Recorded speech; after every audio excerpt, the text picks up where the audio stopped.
The G protein receptor lies in the plasma membrane where a ligand or signal comes and attaches to it.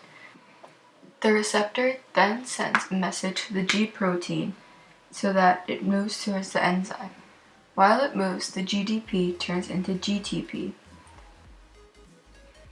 This activates the unactivated enzyme. Because of the activated enzyme, ATP turns into CAMP, which then triggers the phosphorylation cascade, which moves a series of proteins to the endoplasmic reticulum, where calcium ions are released.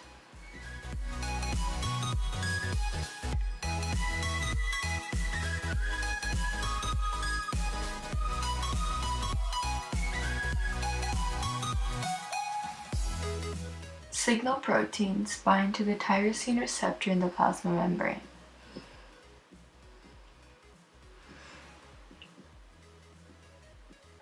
This causes the tyrosine receptors to come together, creating an unphosphorylated dimer.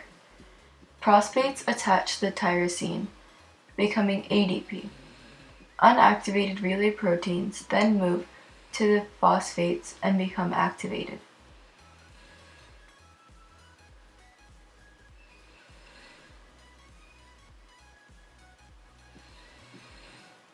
The activated relay proteins then move to the protein kinase.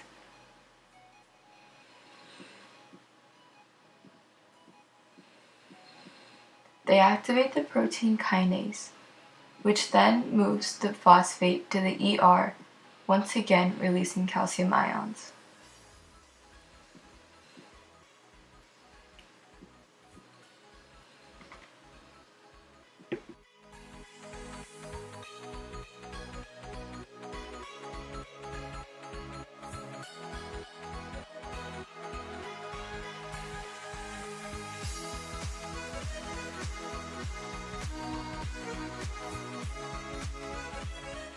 When natural opiates are consumed, they bind to the opiate receptors in the brain.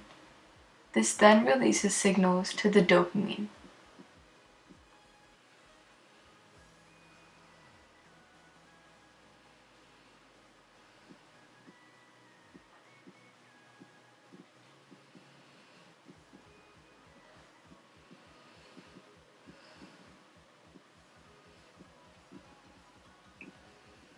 These signals then trigger the release of dopamine, which go to the dopamine receptors on the neurons.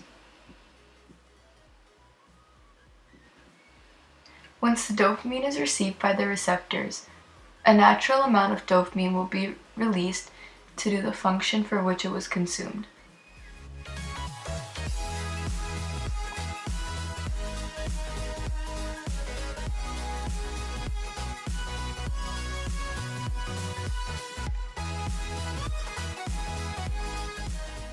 When opioids are taken in excess, the opioid signal binds to the opioid receptor, where an inactive G protein activates. Subunits of the G protein then branch off to attach to the calcium channel. This attachment causes the calcium channel to close and not allow calcium ions to move on. Without calcium ions moving into the neurons, neurotransmitters are unable to send signals to other neurotransmitters, which causes the side effects of opioids. Along with side effects listed above come basic withdrawal symptoms when you stop taking the drugs. The easiest way to avoid symptoms is to not abuse opioids or any other drugs.